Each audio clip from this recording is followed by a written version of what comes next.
Oh, now, this is a story all about how local soccer media got flipped, turned upside down. And we like to take a minute, so grab a beer so cold, and we'll tell you how we became electric gold. In White House, Tennessee, born and raised on the soccer fields was where we spent most of our days. Reading Mad Magazine and riding our bikes with a known propensity for rocking the mic. Now we're a trio of guys who are getting kinda old, cheering on the boys and gold with every bit of our soul. Screaming our heads off while drinking some beers, hoping to give Cincy and Miami something to fear. Now Evan, John and Ryan are kicking the facts about Nashville SC, and they'll never come whack.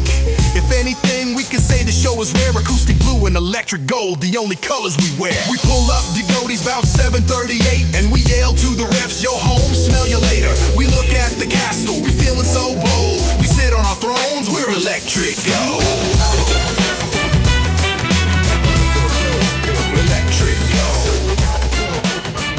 Hello. This is Electric Gold, and I'm Ryan. That's Evan. That's John. Whoop-de-doo. We're here to talk about NSC. You guys excited? Oh my God, so excited. Hey, guys. Yeah, so the game, well, we'll just talk about it later, whatever. Guys, we're going to need to drink a lot tonight to get through this game and talk about this team. So let's just get right into it and tell me what beers you're drinking this evening, John. Let's do that. Beer is the most important thing in life right now. Not soccer. So I'm drinking Yazoo Gerst. It is a classic local beer by the Yazoo Brewing Company out of Madison, Tennessee. And the Gerst is one of their best ones. It's like a German style beer. It's kind of based on the original Nashville brewery, the Gerst Brewery, who really got it kind of screwed over by Prohibition and never quite made it back. But if you guys are old enough to remember the Gerst House restaurant in Nashville, they kind of picked up the Gerst Brewery, their tradition. And unfortunately, Gerst House is no longer with us as well. So Yazoo has kind of picked up the torch. And this is like a very clean German beer, German malts, with a little bit of hint of flaked maize, and just remaining as true as possible to the original Gerst recipe. And it is a hell of a beer. Dropping some maize in there. That sounds amazing. Evan, what are you having this evening? Oh, tonight I'm having the Wildwood Flower by the Tennessee Brew Works. And this is a Belgian-style honey blonde ale. It's blended with locally sourced wildflower and sourwood honey from Del Rio, Tennessee. Shout out Del Rio. Shout out Del Rio. It's got like a unique malt sweetness, and I feel like it pairs so perfectly with Mother Maybelle Carter's version of the song Wildwood Flower from the classic, nay, legendary Nitty Gritty Dirt Band album, The Circle Be Unbroken. Perfect pairing. Love the reference. Well done. Yep. Oh, do you know where Del Rio, Tennessee is by any chance? Just curious. Could you tell me where it is on a map? I could not. Neither could I. I'm thinking maybe it's down around Chattanooga, but I could totally be wrong about that. I'll tell you this much. I'm doing Duolingo. Del Rio means of the river in Spanish. So maybe it's along the Tennessee River somewhere. Don't know which river, but it's of the river. Okay. Close enough. Well, guys, John was mentioning the Gerst House, a great Nashville tradition. I want to talk about another great Nashville tradition. It began in 1983 when it opened as Nashville's only comedy club. I'm talking, of course, about Zanies. Now, you might be asking, Ryan, why are you talking about Zanies Comedy Club during our beer time? And that's because a couple of years ago, when it was Zanies' 40th anniversary, Tennessee Brew Works created Laughing Guy Lager, which is a Zanies branded beer, or in honor of Zanies' 40th anniversary. And that's what I'm drinking tonight, boys. It is a terrific tasting lager. It's nothing outstanding, just like it's not jumping off the page, but it's doing exactly what you want a beer to do. It tastes like beer. It's delicious, and it's putting alcohol in my bloodstream, which I really love. It's brewed with 100% Tennessee sourced grains. Love that. Yeah, it's a light bodied lager. subtle malt sweetness. It's balanced by some honeydew and floral hop aromas and flavors. Finish is crisp and refreshing. So it's just, a solid lager doing the work that a good lager is supposed to do. And I'm really happy to be drinking it and drowning my sorrows with you boys tonight. So cheers to you.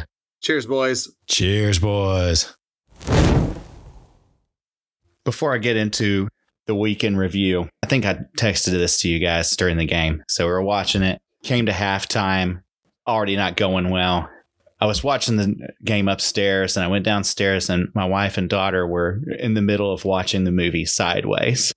And I remember texting you guys and saying, should I watch the rest of this game or should I just join them to watch the rest of Sideways? They were probably like 40 minutes in at this point. There was real debate. And I think many of us were torn on what's the right answer here. So I'll let you guys be the judge of that as we go through the rest of the podcast. So anyway, without further delay, let's get into the weekend review.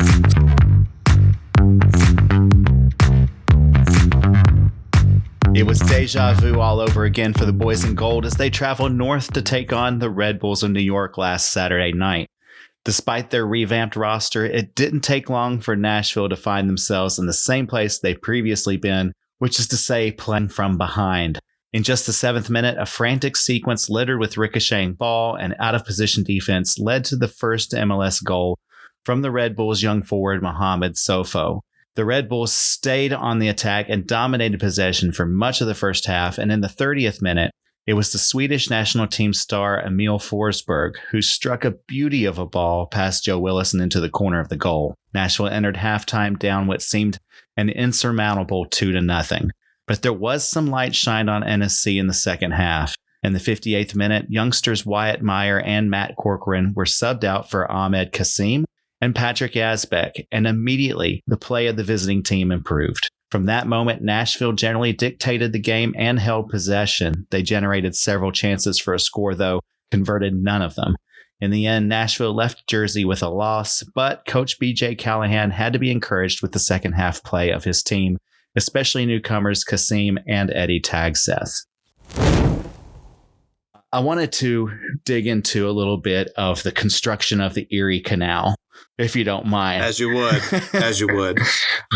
As you might have guessed, watching this game, I'm really reminded of the construction of the Erie Canal.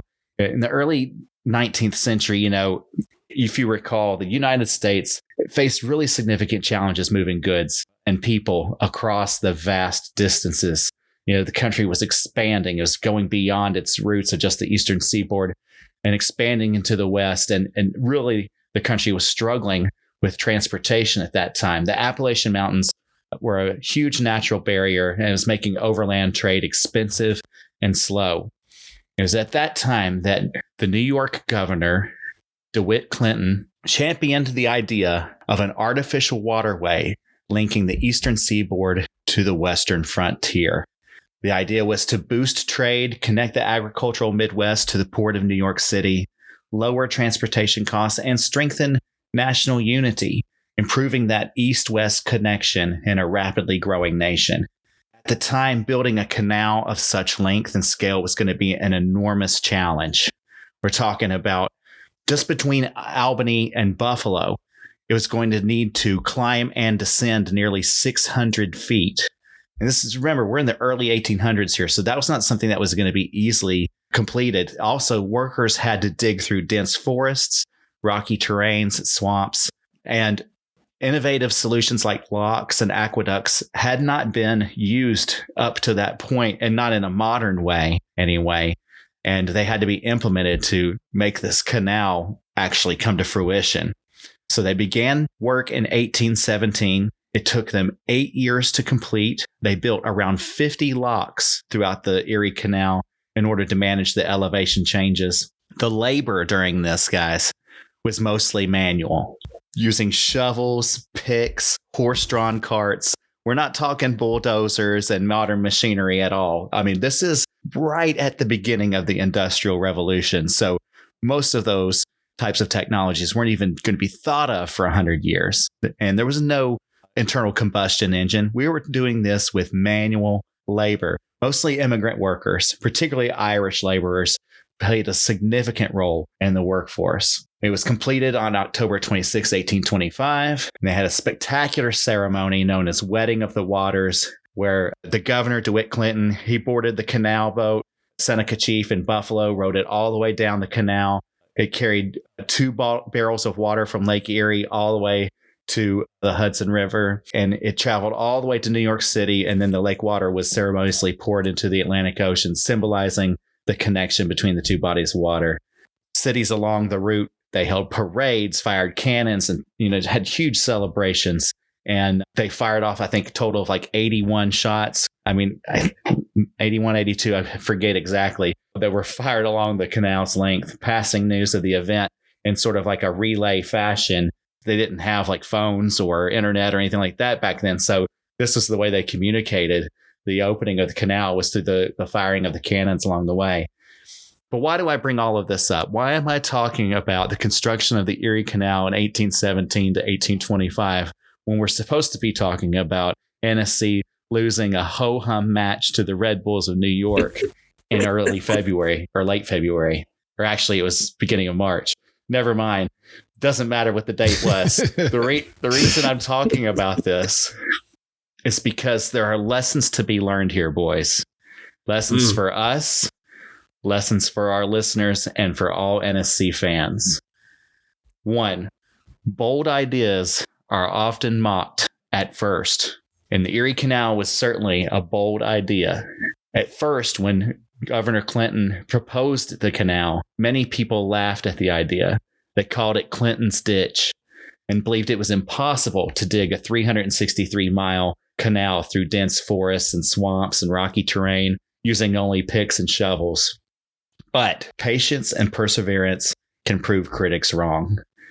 And I think maybe it's important that we hold on to some of that right now. I mean, this is a long-term project. You don't have to have everything figured out at the beginning. That's lesson number 2. You can begin a project even when you don't have all of the answers yet. We've begun the overhaul. We've begun the launch of NSC 2.0, but we're not nearly at the finished product yet. At the time that the construction started of the Erie Canal in 1817, many of the necessary technologies like reliable locks and aqueducts and cement that hardened underwater, they weren't fully developed. But engineers figured it out along the way and eventually got to a solution that allowed for that final product. And that's going to be how NSC works as well. We're going to have to figure it out along the way. We're going to have to do some tweaking with roster, with approach, with strategy. And over time, we will find that success. Progress can be slow, but it adds up over time. That's the 3rd lesson. Even small steps taken consistently can lead to massive achievements. Canal took 8 years to build, guys. Laborers digging mile by mile, foot by foot. The sheer amount of the manual labor required without the modern machinery made the project seem overwhelming. But if you divide the work into little small sections, you can get steady progress, and it adds up over time. Number 4, obstacles are just a part of the journey. Challenges and setbacks, they don't mean failure. They are part of the success. Though we may have seen failure this past game, it's part of the success because look, that game was a tale of 2 halves, right?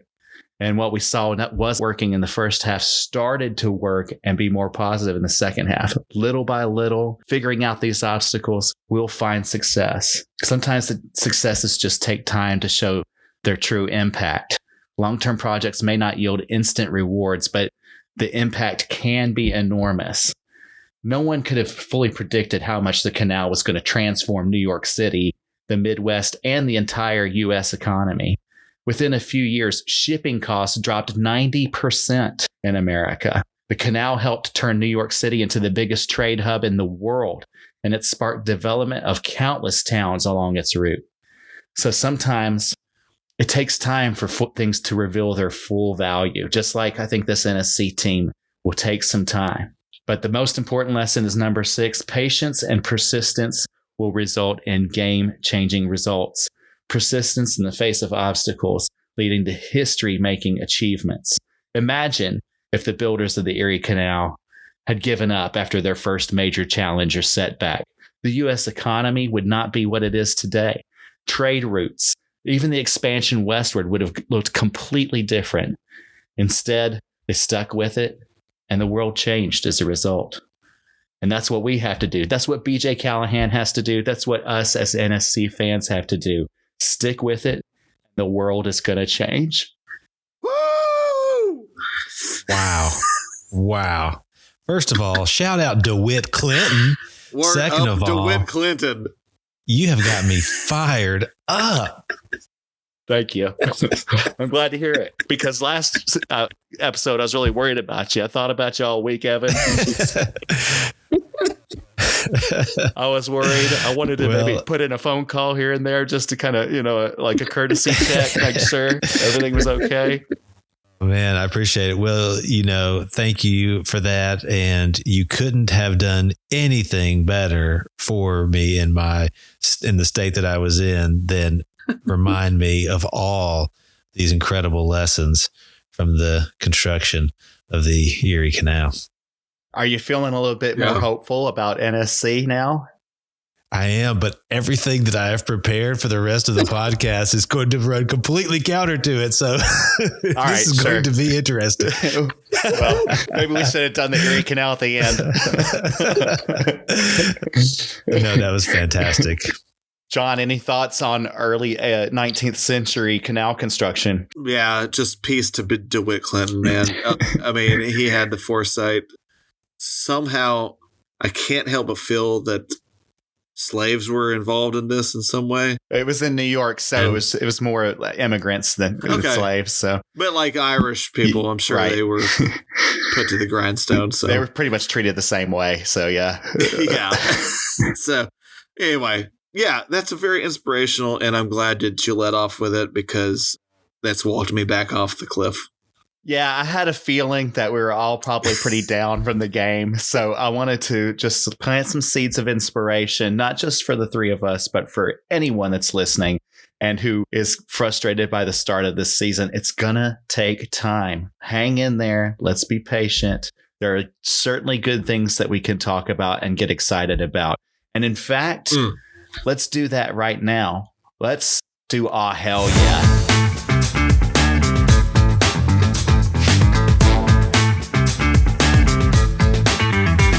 Okay, John, what's your aw hell yeah moment for this week? Well, no, I'm playing with you. There was exactly 2 words of good stuff to me, and those 2 words are Ahmed Qasem. I really like this dude, and I hope that you guys see that why I was so excited about him all winter, and why I wanted him, because like he's got it. He has the magic touch. He can unlock stuff. Like he created a goal that got called offside, and it was a legit offside for sure. But he had other moments where he took people on, dribbled past them. It sucks to say, but he really might be, as far as Nashville SC, like as Ahmed Qasem goes, we go this season. But yeah, he just generally, it was a breath of fresh air the second he came on. And I said, oh, hell yeah, Ahmed Qasem. Please, for the love of God, if you're listening, BJ, take nothing else to heart but this. I want to see Ahmed Qasem more than I want to see Alex Muel. Yeah. Should he start now over Muel? I mean, yeah. Oh, yes. Yeah. Please, God. Yes, please. I think that question has been answered resoundingly. Evan, do you have an ah hell yeah moment for this week? I actually do, yeah. And I will say, I agree with John. You can tell that Qasem just gets it. Some soccer players, they're so natural and so smooth. You're just like, oh, they get it. You know what I mean? And he showed that the other night. So yes, for me, I actually, surprisingly, am going to give my all hell yeah to Patrick Yazbek. Because I got a feel from, the limited minutes he did get in this match, watching him that I didn't get last season. Something about maybe a confidence or a little bit more, I don't know. He just seemed a little bit more confident and calm and like he belonged there. I hadn't seen much of that at all up until Saturday night. So I was just like, oh, hell yeah. Good job, Yazbek.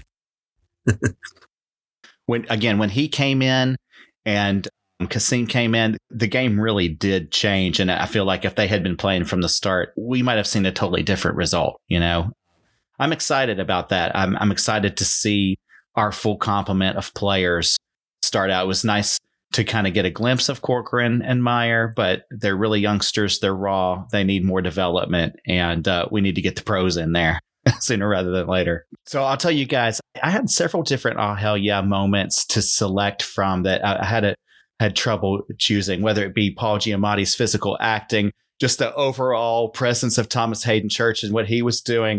But I think I landed on, and even I'll say like Sandra Oh's performance, I thought is wildly underrated, versus what most people talk about. It almost always is. Yeah, it really is. But I think I've landed on Maya's monologue about wine. It was such a beautiful speech, and it's often remembered as such. But what's often overlooked is how it's really about people and about life, not just about wine.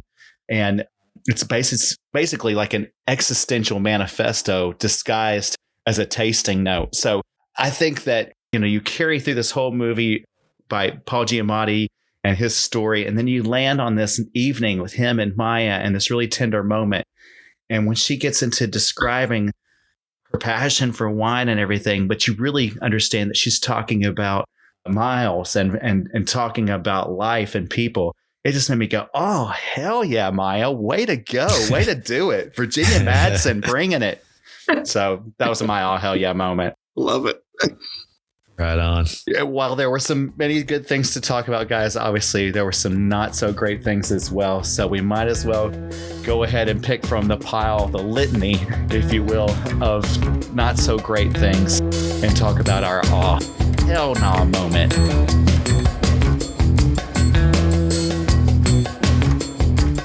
Evan, we'll go back with you for this one. What's your oh, hell nah moment for the week? Okay. Well, actually, we were joking a little bit during the match about, my state of mind and the potential for, what was it? Apoplectic rage or something like that. Isn't that what somebody predicted from me? I actually didn't feel that way. And here's why. If you remember on the last pod, I said that if they rolled out pretty much the same lineup, we were probably going to lose. And so when they did roll out essentially the same lineup, I just went ahead and took all my hopes and expectations and I just laid them down on the floor and, thought, okay, we're just probably going to lose this match. But I will say, because I didn't comment on it very much last week and it persisted into this match. And that's just that this debutantes duo of Matt Corcoran and Wyatt Meyer, they're just not ready for this level of soccer. And we know ordinarily they wouldn't be in there, but clearly they're not ready. And so let's just go ahead and say, oh, hell no, we're not going to start these guys anymore now that we don't have to. And let's let them develop at a normal pace and go ahead and get those two guys we were just talking about earlier in there. So anyway, there you have it. Not so bad, not so terrible of an all hell no moment. Not so bad. What about you, John? I think there's a glaring problem so far in these first two games, and it has a certain shape, and that shape is the shape of designated players. Oh, yeah. All three of our designated players were very bad Saturday, and you really can't afford that in MLS. Those players that, for those who don't know, designated players are the ones that you can pay any amount, basically, and it doesn't really count against your salary cap or whatever. And for most of the good teams in the league, the designated players are the ones that are carrying. They make the difference, whether it's Messi and Suarez at Miami or Evander at Cincinnati. You can go down the list, but we're not getting that production out of our designated players right now. Hani, Sam Surridge, and Walker Zimmerman have got to step it up. If we're going to be paying them more than anyone else, they need to be the star players every game. And just the general play of all three of them was just hell no, guys. Hani, I don't know, man. He's not clicking with the rest of the team. Sam Surge is getting out of position. He keeps dragging out wide. Sam Surge needs to be in the middle of that goddamn box. Any scraps that come your way, put them in the goal. If they don't come your way, then that's not on you. You need to be in the middle of the box. You're a striker. And then Walker Zimmerman, I mean, he obviously tries. He leads. He didn't cover himself in glory on that first goal, but none of the team did. But just in general, those three have got to be just shining beacons if this team is going to be a playoff team. I often found myself, particularly in the first half, asking, what the hell is Sam Surridge doing? Like, what was he doing? I mean, that was not like striker. That was not finisher play that he was. Was he in a soccer game? Was he? Did he realize that the whistle had blown and it was time to start yet? I don't know. And then Hani,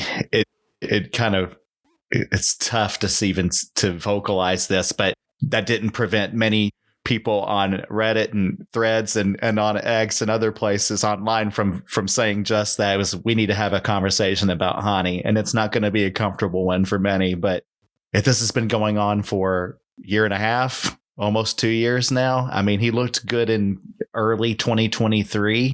I think was the last time we really saw him as a dominant player. And we need to just maybe start getting worried about that. Do you guys think that it's appropriate to start having that conversation? If not today, if we don't start winning soon, then yes. Yeah. And I, again, with some of the people that we've brought on, I wonder if they might be better suited for some of the things that he's expected to do. Am I wrong in that? What do you think, Evan? No. Yeah, no, you're not wrong. If we get our full squad going and Hani isn't keeping pace, then yeah, it's time to start having a difficult conversation about whether or not he's washed or not. Man, I hate it. That was something I considered as my hell nah moment. But ultimately, I just landed on the fact that Jack, Thomas Hayden Church's character, is such a monster. Like, he's hilarious and he's charismatic, but he is also a compulsive liar. He's cheating on his fiancée repeatedly, and not with very attractive women in every case. I mean, certainly Sandra Oh is, but not all of the people. And he gets away with it, and really with minimal consequences. I mean, what, like a broken nose, big deal. He's so likable, and that people tend to forget what all kind of chaos he causes, and they forgive him too easily. So that's my hell nah moment. Don't love the character that Thomas Hayden Church plays too much, guys. Anyway, that's all I got to say about that. You know what? I will say this. Like, when I was a kid, did y'all ever have the problem of remembering which blonde guy was the guy? So Thomas Hayden Church was the blonde guy in Wings, right? That's right. He was. And Ned and Stacy too. But do you guys remember who was the blonde guy in this TV series Coach? Oh, I remember his face. Yeah, I can see his face very clear and hear his voice. Right? Didn't he have a funny voice? His voice also is the voice of Patrick Star from SpongeBob SquarePants. No kidding. His name is Bill Fagerbaki. And when I was a kid, Thomas Hayden Church and Bill Fagerbaki were the same dude in my head. Like, they were both funny, dumb, blonde guys on TV shows in the 80s. And now, with the wisdom of age, I realize Bill Fagerbaki was the guy in Coach, and Thomas Hayden Church was the guy in Wings. Yeah. It's good to make that distinction. I will have to say, in my personal opinion, Thomas Hayden Church is on a different level. I mean, not only the Wings stuff, but Ned and Stacy is a cult classic. I don't know if you remember it all. Amen. Fox Network back in the early days had some classics on there. You had, Herman's Head. You had Get a Life. You had Ned and Stacy. Some good stuff back then. Anyway, I could go on all day about early Fox Network programming, but instead, it's actually time for some hot chicken takes.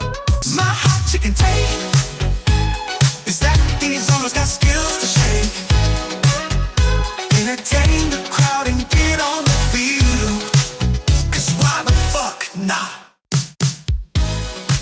John. Hot chicken take for you this week. What's it going to be? Okay. So my hot chicken take is actually related to the concept of chicken. My hot chicken take is the sky isn't falling yet. But if we don't win Saturday against Portland Timbers at home, man, that sky might be really fucking close to the ground. Yeah. Like, okay, so I didn't really expect us to beat Red Bulls because we've never beaten Red Bulls. Every game we play against them sucks. It's a crime against nature because it's just a chaotic mess. It used to be that I think the reason why is that we basically tried to be Red Bulls under the Gary Smith era. Like, we had so many players that used to play for Red Bulls. We had Dax McCarty and Sean Davis and Alex McWill. And I can't even, there might be others, but we had lots of ex-Red Bulls playing for us, and we were kind of trying to play it. And like that whole, every time we met them, it was just, it was the worst soccer. I mean, it would turn your stomach. The disgustedness of the soccer that was being played between the New York Red Bulls and Nashville SC. It was satanic soccer. And I don't think we're trying to be them anymore, but we haven't changed enough to really distinguish it yet. So last Saturday was still that fucking satanic soccer. It was awful. I mean, I wish we could blow up the whole sport when we play Red Bulls. It makes me hate. I cannot even watch it for like a day or two. So what was your hot chicken take again? So expect us to lose. We lost. We get over it as long as we start winning. Like, just delete this game from our memory because it's always going to suck when we play Red Bulls. Mm-hmm. But man, if we don't beat Portland Saturday, boys, that sky might be falling. Wow. Because man, it's going to be hard to see where we start winning. After this Portland game, we go to Philly. Philly looks like they're all the way back. They just beat the fuck out of Cincy Saturday 4-1. And I don't see us getting a lot from there. So yeah, we have to beat Portland Saturday. It's a must win. That's my hot take. Must win Saturday or it's all gone to shit. Okay, well, that was rosy. Okay. Evan, would you like to follow that with your own hot chicken take? John, I've known you literally my entire life. Yep. And I have to say, this is the best version of you I have ever seen. Thanks, brother. Okay. So, my hot chicken take, Brian kind of took a lot of the cayenne pepper out of my hot chicken take with his inspirational speech earlier, but I'm going to go ahead and make this one up. All right. And keep in mind that I'm saying this as much to myself as anyone, as, you know, a former optimist. These quotes and sayings and concepts that we have after these types of games, positives to take from the match, clear improvement from last season. We need to get away from these. Okay. We need points. We need wins at home. Yeah. We need to try to get at least draws on the road.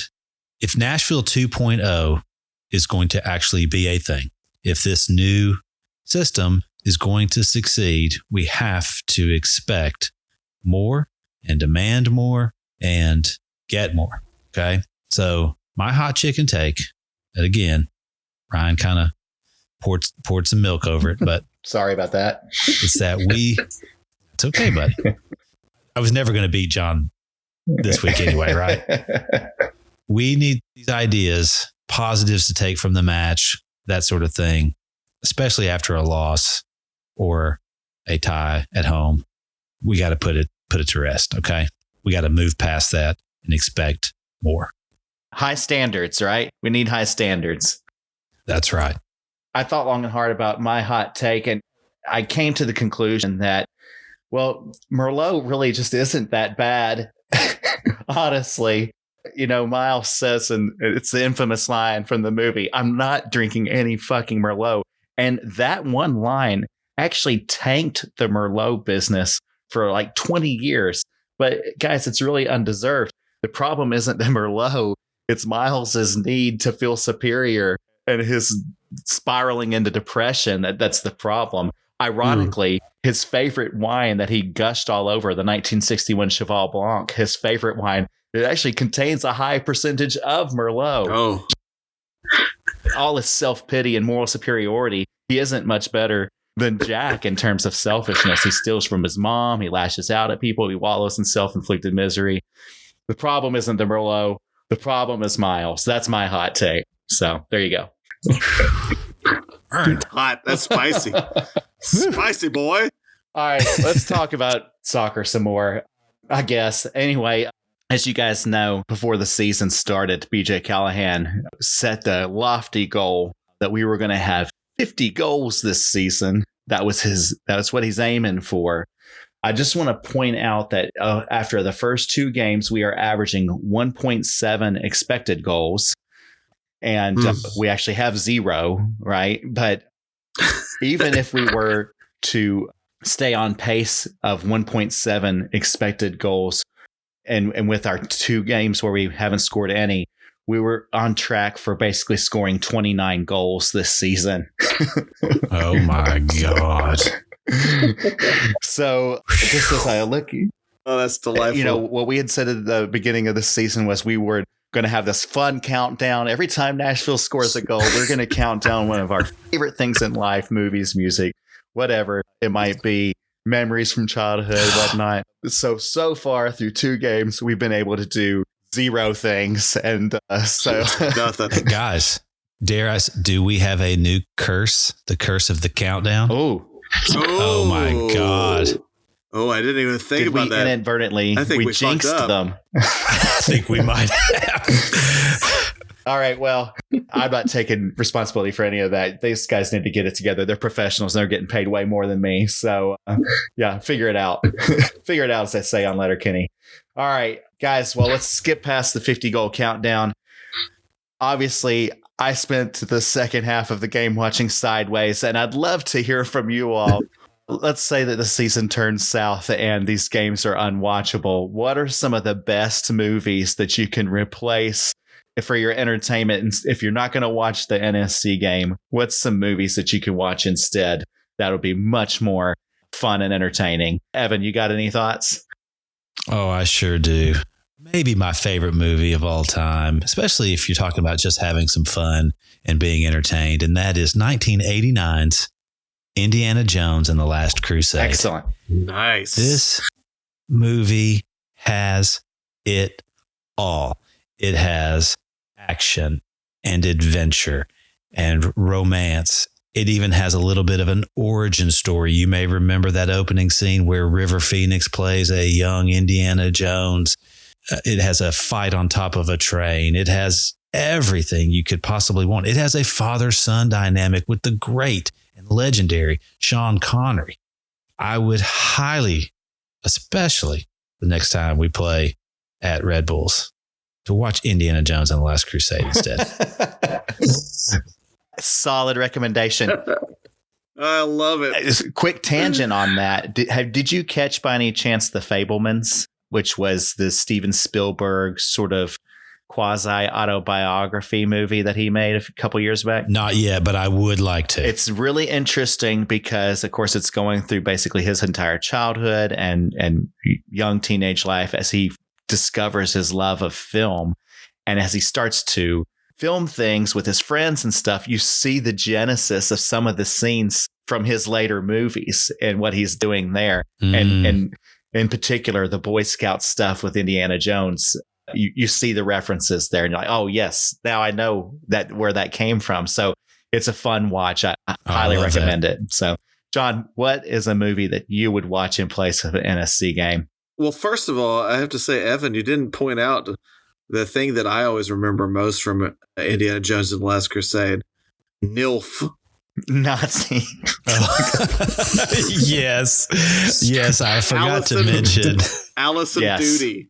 That's the actress's name. And I thought she was so hot. Yeah. Because she got with Indiana's dad. She was puberty right on in, didn't she? Allison Doody. Miss Doody, what did you do? Now, as far as a movie goes, I gotta say that I gotta watch something that I can laugh, like that makes me laugh, because I'm in a really bad mood when NSC doesn't show up at one of these road games. And so the movie I would go to that I would recommend is Walk Hard, the Dewey Cox story. Oh, yeah. Fantastic. Yes. Possibly my favorite film of all time. Definitely the one that I quote from the most. Mm-hmm. It's John C. Reilly. And it's got a Nashville connection because he's kind of playing kind of a Johnny Cash type character. It's kind of based on Walk the Line or like other musical biopics, because there's a little bit of Brian Wilson in there. There's a little bit of basically everybody who's ever had a biopic, Roy Orbison, you name it. And then it's just the stupidest movie.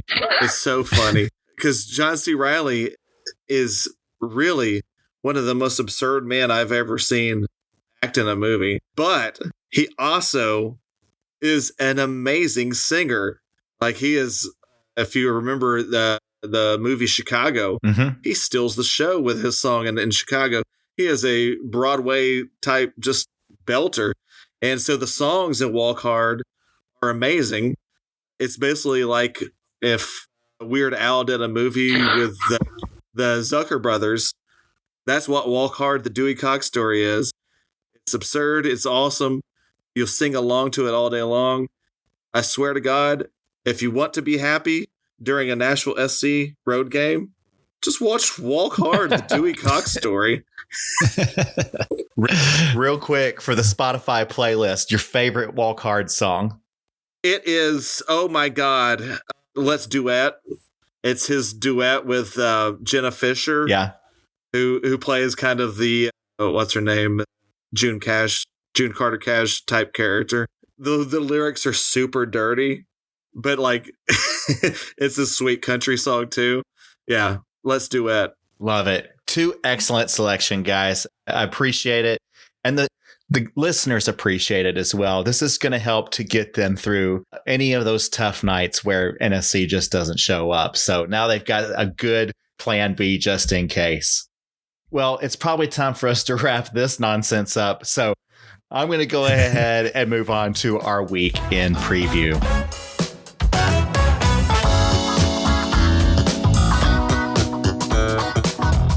The boys in goal will be back in Geodis Park this Saturday night as they host the Portland Timbers.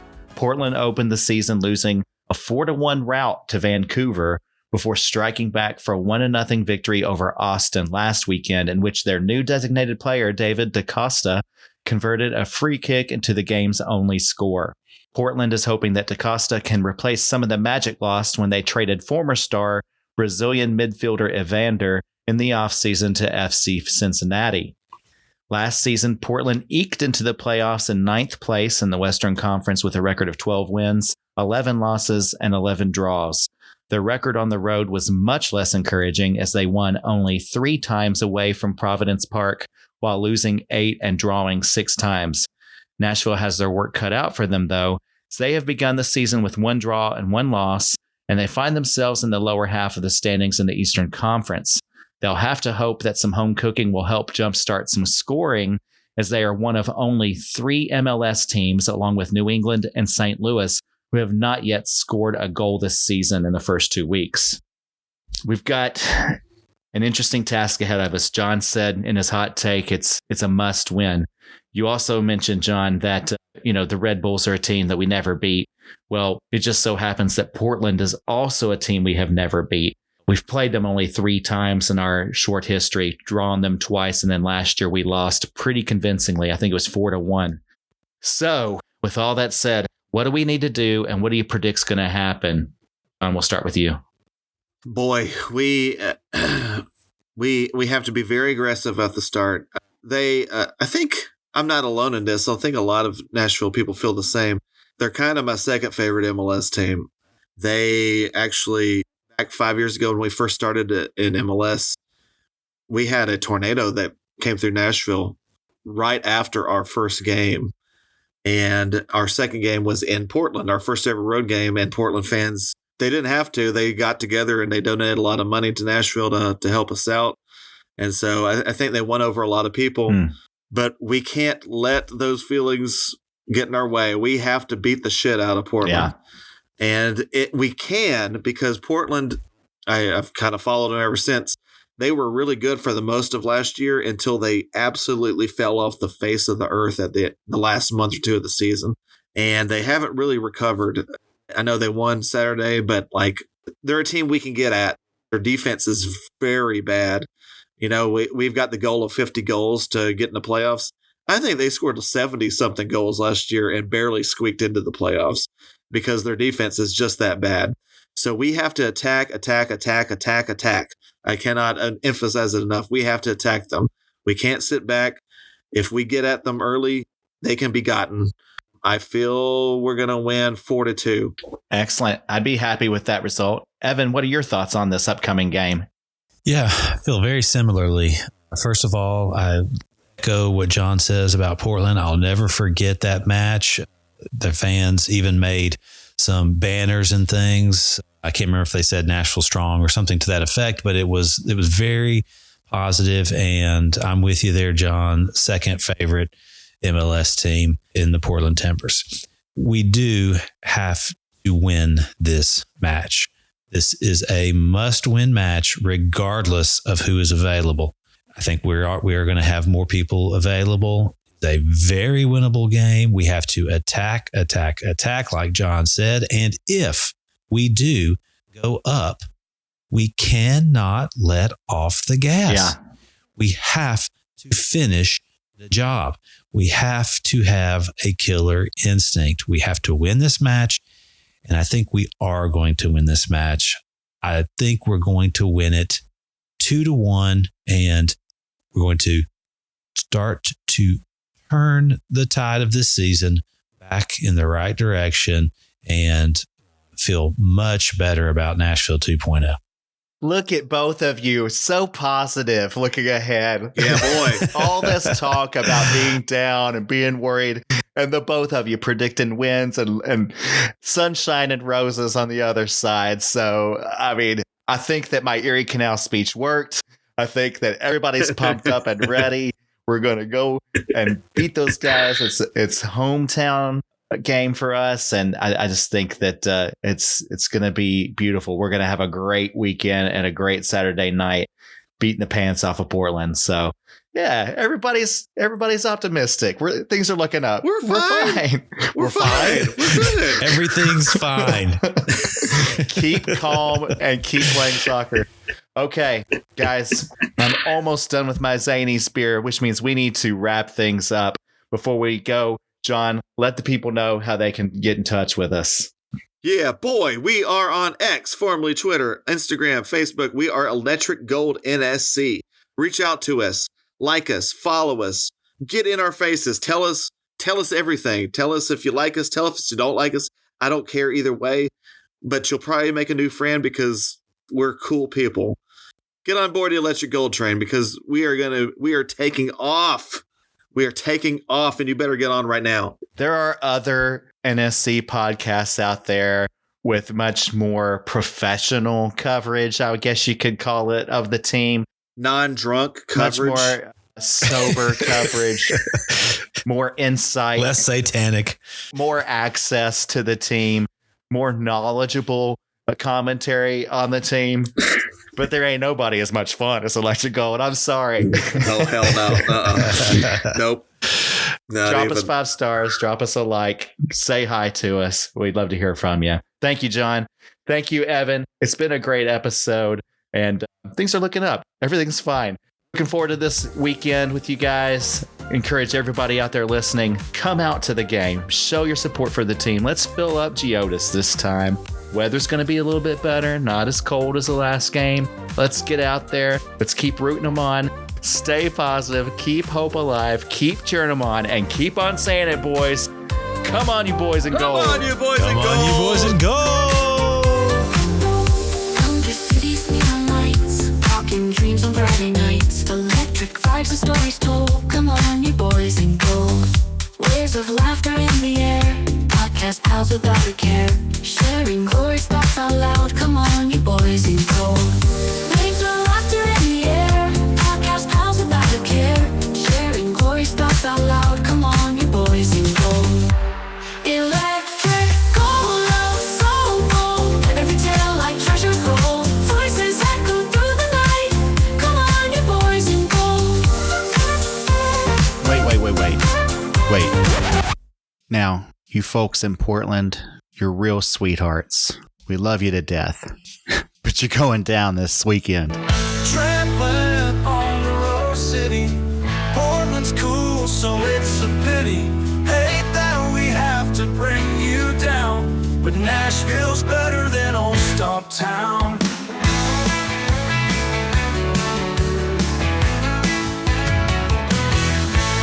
Y'all might be the city that works slow, but Nash Vegas is the city that wins. You're making your weird little indie mixtapes while NSC's gold record spins. Trampling on the road city. Portland's cool, so it's a pity. Hate that we have to bring you down, but Nashville's better than old Stomp Town.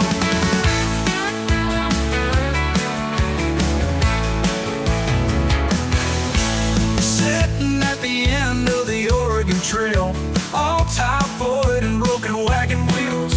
You should come visit us in Tennessee, just to see how amazing when it feels. Trampling on the road city. Portland's cool, so it's a pity. Hate that we have to bring you down, but Nashville's better than old Stomp Town.